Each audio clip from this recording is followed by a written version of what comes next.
Breaking news: Vladimir Putin is using drones to eliminate his own forces in an effort to stop the exchange of prisoners of war.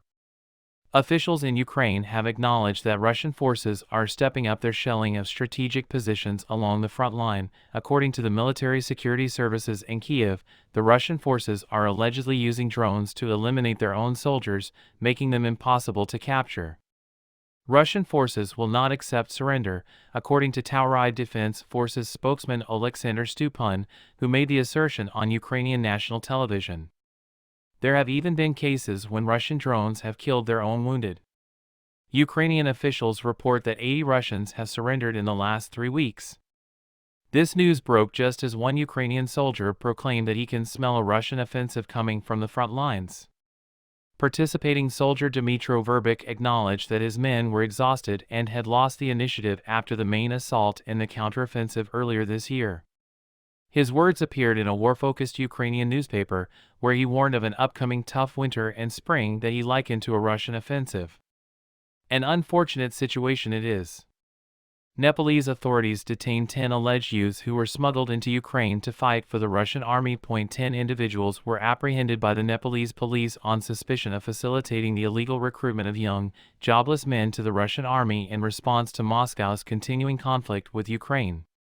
Police in Kathmandu said that these individuals were taking as much as $9,000, £7,143, each to sponsor a tourist visa to Russia so that they could join the Russian forces fighting in Ukraine.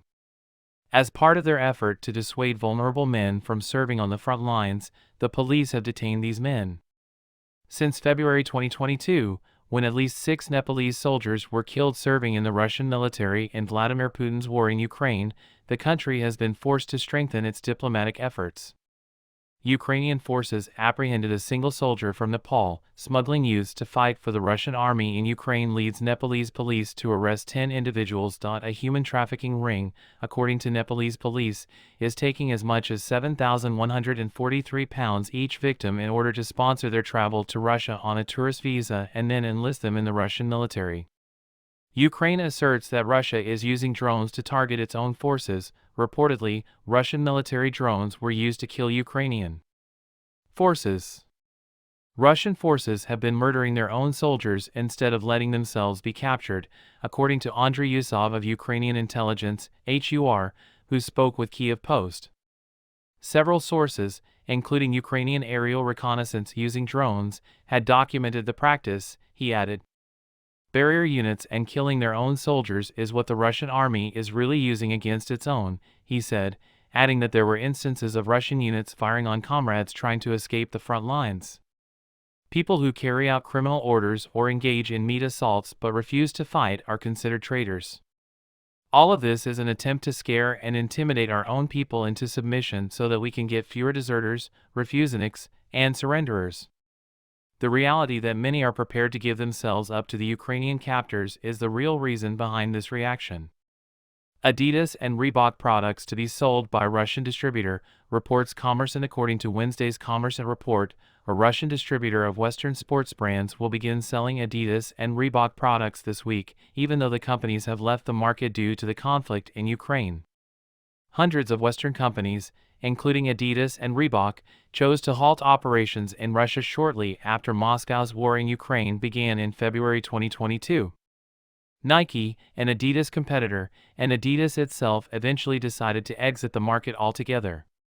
In May 2022, the Kommersant Daily reported that Turkey's FLO Retailing had acquired the Russian operations of Reebok, which were owned by Authentic Brands Group. Russians have found ways to stop foreign brands from disappearing, thanks to online marketplaces and small-scale imports. This is especially true for consumer goods that are not affected by sanctions. The company plans to open a chain of stores selling only Adidas and Reebok products, according to Kommersant, which cited the head of the marketing department at distributor Lestate. In Russia, Lestate already offers Nike apparel and footwear, according to Kommersant. Lestate did not imply that Adidas, Reebok, or Nike were assisting him in selling their products.